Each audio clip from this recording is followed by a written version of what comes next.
शिवलिंग का क्या अर्थ है? ब्रह्मा जी के मन में भाव आया कि सृष्टि की रचना करता मैं हूं। भगवान नारायण के मुख से निकल गया, आपकी रचना नहीं है, शिव की रचना है। कौन शिव? जो कैलाश पर बैठे रहते हैं, नेत्र बंद रहते हैं। ब्रह्मा जी से शिव जी, भगवान नारायण ने कहा ये तुम्हारा भ्रम है। शिव तो प्रत्येक जीव की धड़कन में, श्वास में, कंकर कंकर में, पर्वत में, अग्नि में, जल में, थल में, वायु में, सब में शिव है। ब्रह्मा जी बोले मैं नहीं मानूंगा। भगवान नारायण ने कहा कि मत मानो, ये पर्वत है ना, चलो इसको घुमाते हैं। भगवान नारायण ने और ब्रह्मा जी ने पर्वत घुमाना प्रारंभ करा। घुमाना क्यों प्रारंभ किया? उनको जानने के लिए। आप कह रहे हो ना कि सब में शिव है। घुमाया पर्वत, तभी एक आकृति लिंग की प्रकट हुई। भगवान नारायण ने हाथ जोड़कर जो स्तुति करना प्रारंभ करी, शिवलिंग में से आवाज आने लगी, ब्रह्मा इस सृष्टि का रचना करता मैं हूं। ब्रह्मा जी बोले मैं मानने को तैयार हूं कि शिव सब जगह है, पर मुझे अब इनका शीश देखना है। आप चरण ढूंढ लो। भगवान नारायण कहने लगे अच्छी बात है, मैं चरण देखता हूँ। ब्रह्मा जी ऊपर गए, शीश ढूंढने के लिए। भगवान नारायण चरण की ओर गए।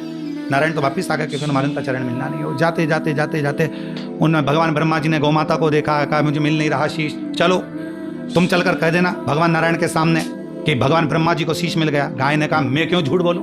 ब्रह्मा जी कहने लगे पृथ्वी पर सबसे पहली रोटी जब घर में बनेगी तो तेरे नाम की निकलेगी, तुझे ही मिलेगी। गाय ने कहा फिर तो मैं झूठ बोल दूं। चलते चलते गाय माता ने कहा कि मेरे बात को अगर कोई ने नहीं माना तो केतकी के फूल को तोड़ लो। केतकी का पुष्प तोड़ लिया, तू चल मेरे साथ में, सारे देवताओं पर चढ़वाऊंगा। भगवान नारायण के सामने चलकर कह देना कि ब्रह्मा जी को शीश मिल गया, चलो मुझे क्या दिक्कत है। भगवान नारायण ब्रह्मा जी से पूछा आपको शीश मिल गया? ब्रह्मा जी बोले नहीं, पहले आप बताओ आपको चरण मिल गए क्या? भगवान नारायण ने कहा मुझे चरण कहाँ मिल सकते हैं, मुझे शिव के चरण मिल जाए, बहुत कठिन बात। जैसे ही नारायण ने सत्य कहा, शिवलिंग में से आवाज आ गई, हे नारायण आपने मेरी साक्षी में सत्य कहा है, आज से पूरी पृथ्वी पर सत्य की पूजन सत्य नारायण के रूप में होगी। ब्रह्मा जी से भगवान नारायण ने पूछा अब आप बताओ आपको शीश मिला? ब्रह्मा जी बोले मुझे तो शीश के दर्शन हो गए। अगर ना मानो तो गौ माता से पूछ लो। गाय ने कह दिया कि ब्रह्मा जी को शीश का दर्शन हो गया। शिव जी ने आकाशवाणी कर कहा गौ माता तू जगत की मां होकर झूठ बोलती है, मैं तुझे श्राप देता हूं कि तेरा पूरा शरीर पूजा जाएगा पर तेरा मुख अपूज्य माना जाएगा। आखिरी में ब्रह्मा जी ने कहा कि केतकी के पुष्प से पूछो, तो केतकी का पुष्प भी झूठ बोल दिया। भगवान ने श्राप दे दिया, अरे केतकी सारे देवताओं पर चढ़ेगा पर शिव पर कभी नहीं चढ़ेगा। ब्रह्मा जी कह रहे नहीं, मैंने शीश का दर्शन किया।